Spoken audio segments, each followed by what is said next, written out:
if you walk around the neighborhood and you look to see if there are any healthy food options, there aren't any. You don't have a Whole Foods. You don't have or primarily you don't have restaurants that promote healthy eating. And so what we're facing here on campus is making sure that the nutritional options that the students have for breakfast and for lunch, and even the snacks that they get during after school, are healthy choices.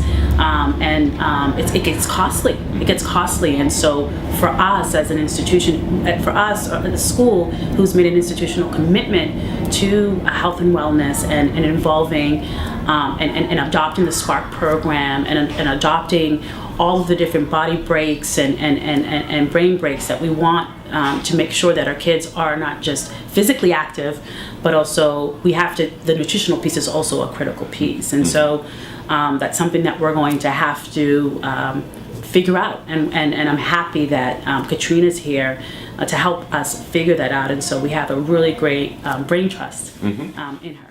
I'm really better about trying to be more healthy. I don't think before everyone, thought about it. They just were like, oh, this serves this, that. And so now, I don't know, I think it's better they think about it more. Like, oh, I can't serve this has too much fat, or this is too greasy, or this is too, I think it's much better. Well, when I was here before, we had like ridiculous, we had like greasy chicken and like gravy, like a heavy amount of gravy on mashed potatoes. It was like crazy. I mean, it was good, but it probably wasn't healthy. But now it's like much better. They serve more healthier.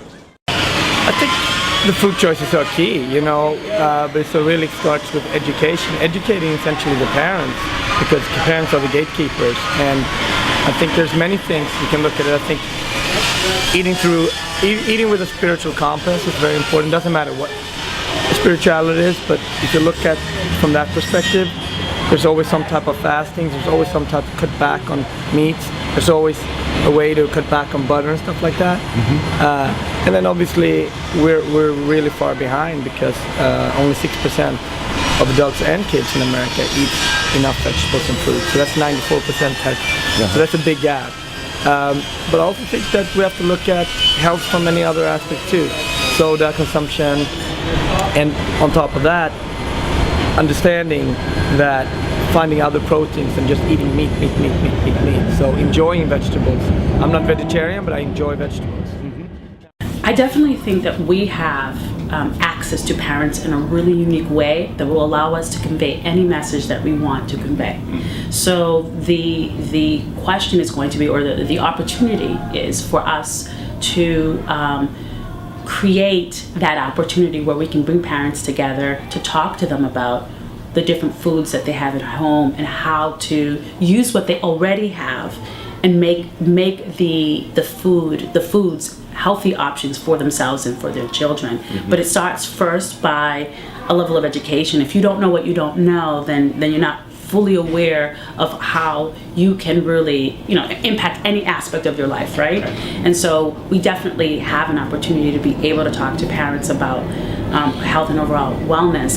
There was a parent actually who came and asked me. She said, I just want to know, during curriculum night, we have curriculum night for the different clusters that we have here at the school. Will you be speaking about the new physical education program and the overall health and wellness program that we've been hearing about? Are we going to be talking about it as a community? And I said, absolutely, we will be.